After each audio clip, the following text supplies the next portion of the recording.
Yeah, as expected, Nigeria is in a recession. But there's lots more than a recession that is going on. Let's find out what it is. All right. Join me, guys.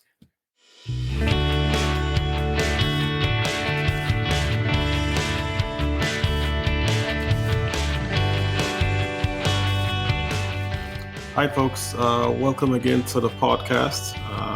The way I see it.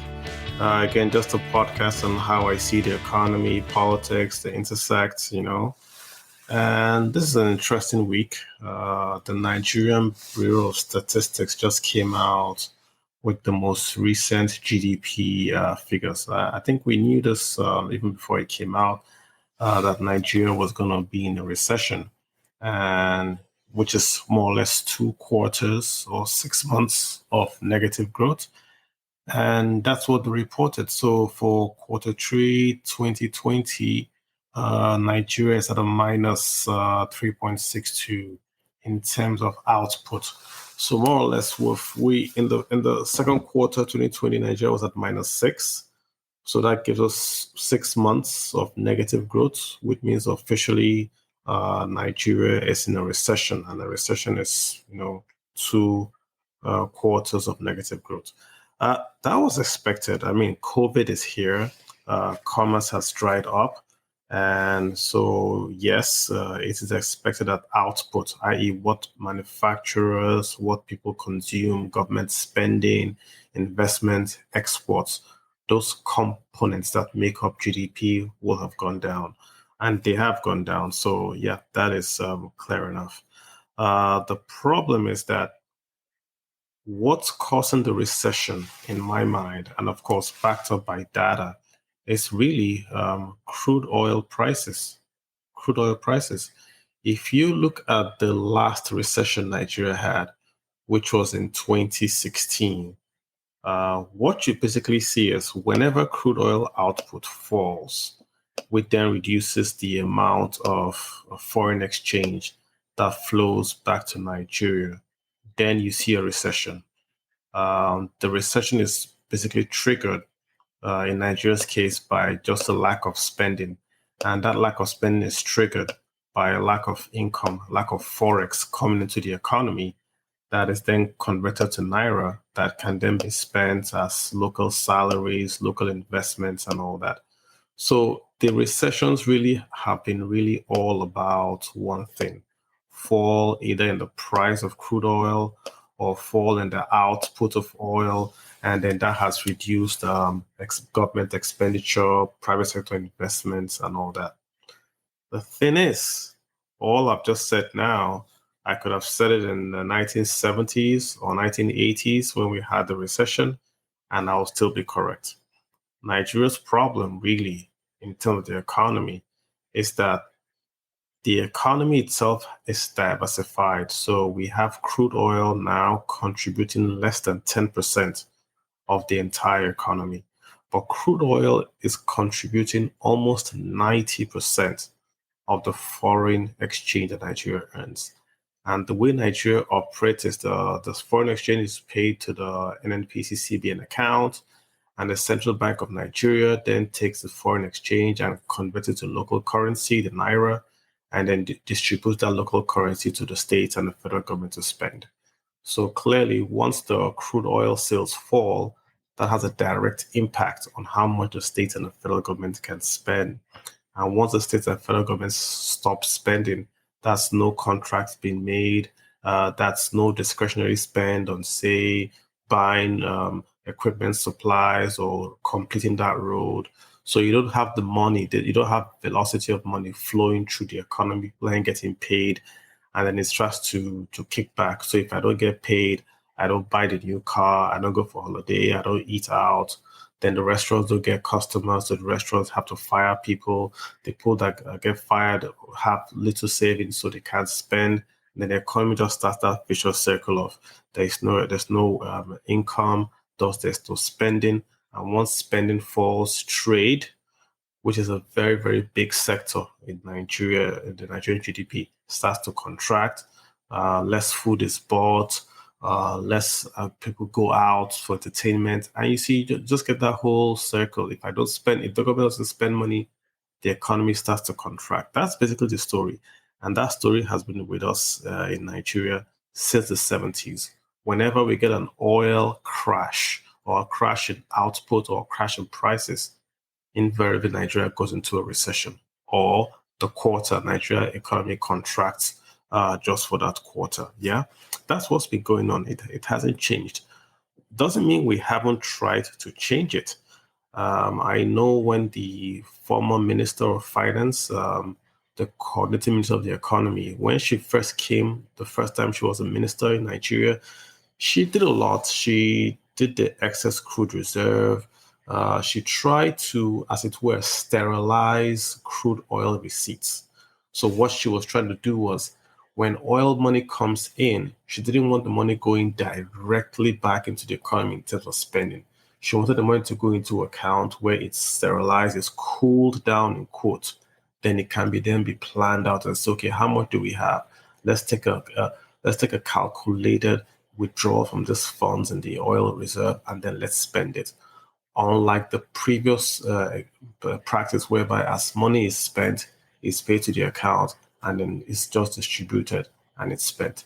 The problem with Nigeria is that the constitution says that once funds are generated either through oil sales or through taxes, they have to be distributed and they have to be spent. There is no provision in the constitution to save money. So when Nigeria has, for instance, the Sovereign Wealth Fund, but that Sovereign Wealth Fund really, I would say this way, it's legal because it's passed by law and all that, but is it constitutional? Does it go against the principle of the constitution that says, hey, monies have got to be distributed to the Consolidated Revenue Fund and then shared out? That's the problem. We do not have a savings culture at the very, very top. We have the excess crude reserve or excess crude account. And what that is every year in the budget, Nigeria sets out a benchmark price. So if benchmark price is, say, $40 and crude oil is sold for, say, $50, Nigeria would use the benchmark price to receive funds from the oil sales into the budget, which means that extra $10, the difference between the benchmark and the actual selling price, that goes into the account, the excess crude account. So in effect, the idea is to save that excess, so it sits in the account, and that excess can then be pulled or drawn down when there are gaps in funding in future years from oil reserves. That's what we have, the excess crude, and then we have the Sovereign Wealth Fund, which is basically a fund where the Nigerian Federation, which is the federal and states, can take out monies and invest either in the infrastructure or the future fund, more or less like a sovereign wealth fund, the savings account for the entire federation. We have those two. But the linkage is that the excess crude is based on a benchmark price, which is set by legislators and the executive, and it can be drawn down at any time. There's no mandate that has to be required for it to be drawn down. If the money is there, it can be spent. The Sovereign Wealth Fund is more managed. It's got its own board, its own company, and all that. So that's a different, they say, fund. The way they run it is a bit more professional. But the excess crude is just basically the executive can go in there and spend it. And what has happened is when oil prices go up, Nigeria's expenses go up. We pay salaries more, we begin to import more, and we do the production of, say, local food goes down because it's cheaper to simply just import rice than to have a paddy, mill the rice, to transport the rice and all that. It's just cheaper to just import it from Vietnam also. And that's what's going to happen in Nigeria since oil was found. Oil comes into the budget, it shocks the budget, it raises the incomes to an astronomical level. Then you see the Nigerians struggling. How can we spend all this money? So they increase salaries, they do white elephant projects like a steel plant in the middle of nowhere, and then suddenly oil prices go down. But the expenses don't go down. The expenses stay where they are. So when you repeat this cycle 2 or 3 times, you then have a federation that has a big bureaucracy, a federal bureaucracy, which is funded, literally, like I said, by crude oil reserves. And those salaries, those allowances, those pensions are basically just stuck there. And oil then has to basically rise to about 120, 130 a barrel for Nigerian federal government to balance the budget out. Let me give you a stat. All the crude oil that Nigeria sells, every single drop that Nigeria sells, goes to pay the salaries, allowances, pensions, and service-wide votes of only civil service workers. That's the civil service guys, the army, the police, and all that, just to pay them. The oil that Nigeria earns does not go to infrastructure. Maybe Nigeria borrows or Nigeria gets the money through income taxes from the corporations, but the crude oil reserves, that those funds are basically going to just pay salaries, pension allowances, service-wide votes of just the civil servants and all that. You can't run an economy or a nation like that, where you have a resource where the price fluctuates, funding an expense where the cost is fixed. So salaries are fixed, oil prices are not fixed. So then what you have is that the month where oil prices go down, the government has to borrow to make up that difference. And this is where it brings us back to today. So right now, we have an output, quarter three, of 1.67 billion barrels per day. And that's the same output, more or less, with what you had in quarter three, 2016, 1.61 million barrels per day. And in 2016, with that same output, Nigeria went into a recession. In 2020, with that same output, Nigeria is in a recession. So it's clearly, once the output falls, we have less funds to come in. But what is more dangerous now is that the expenses have gone up and they do not come down. We've just implemented a new salary scale for the civil service workers. We have the academic staffing of ASU, of universities. They are called ASU. They are asking for an increase in funding. We have an insurgency that is taking the military. The military has to fund that to fund the fight against the insurgency. They're buying new aircraft. It costs money. We have an oil subsidy, or do we say a petroleum subsidy for local gasoline, where we subsidize that. Although the government is moving away from that, but we are still, I would say, we still have a bit of an interest there. There's power, which will have a multi-year tariff, which the government is also going to subsidize, like pay for meats and all that. So there's just a lot of subsidies, a lot of support that the federal government is trying to do in the economy, but just doesn't have the money. And crude oil is going down. Let me be clear. Normally, you have the crude oil price go down when there's a recession in Europe and Americas, and then it goes back up and everything is all good. Right now, we cannot guarantee that if crude oil prices go back up, that Nigeria's output would match the price. Why? Number one, Iran, with the election of Joe Biden, might be off the hook and they might start to produce again. So you might have Iran selling oil in the next year or so. That's the number one factor. Number two, oil, the Biden administration is going to go after renewables. So that's also going to be a drag on oil investments. Nigeria has still not passed the PIB, the Petroleum Industry Bill. So that's going to be a drag on the cost of Nigerian oil going out to the market. Number three, US itself is an exporter of oil. So they're going to go after the traditional Nigerian markets in Asia, also in Europe, to try to maybe sell crude to them. If they can't sell in the States, yeah, that would happen. So the point is, Nigeria is not guaranteed a market. Nigeria has got to struggle for the market. What that means is that Nigeria has got to sell crude oil. I always want the best in the world, low sulfur.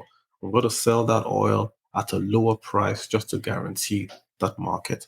So if crude oil prices, if COVID goes away and everyone is selling crude oil, there's going to be a big competition with Saudi Arabia, Russia trying to outdo themselves. Nigeria has got to basically drop the price of crude oil to sell.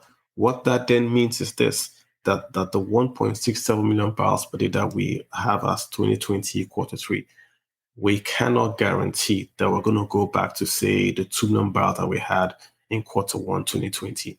And even if Nigeria did go back to 2 million barrels that we had in quarter one, at what price? So we could sell more, but at lower price, which then means that we come back to where we are today, in that we have a lower foreign exchange return coming back to the country.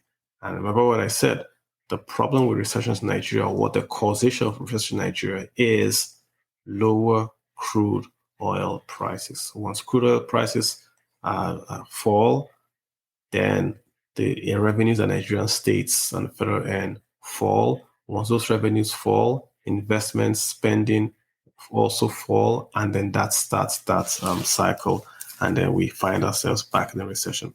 So it's a problem. It's a problem for us. We have to try to fix it. I think there are many ways we can fix it. I mean, the solutions are already there.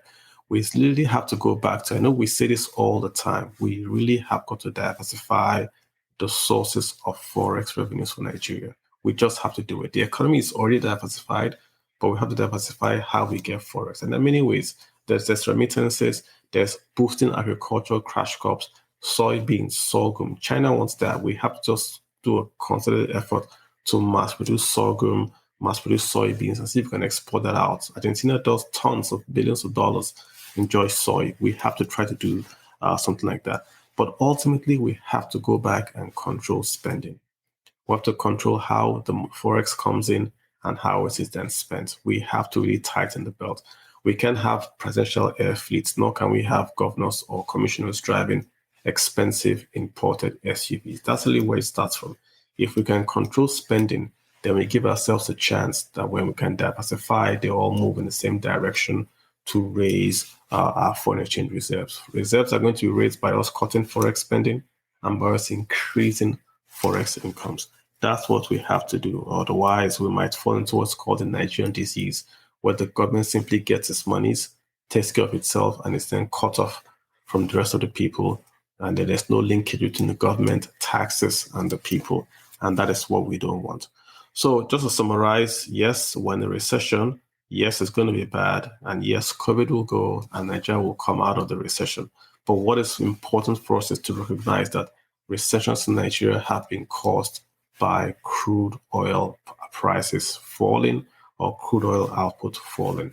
And the problem I see is that at this very, very low output, if COVID goes away, can Nigeria get our output back to get an income in forex back to where it was pre-COVID, so that that can support the reflating of Nigerian economy? It's not easy. It's difficult, but that's why we have very smart guys in government to take us out of it. So let's stop here. I'll let you guys ponder what we've talked about. Again, thank you for listening. Keep telling your friends about the Way I See It podcast. You can also follow us on Twitter. My handle is FinPlan Kalu Aja1. That's FinPlan Kalaja1. Do follow. Be a fan. We love and we support you guys. Okay, thank you. Have a good day. Bye.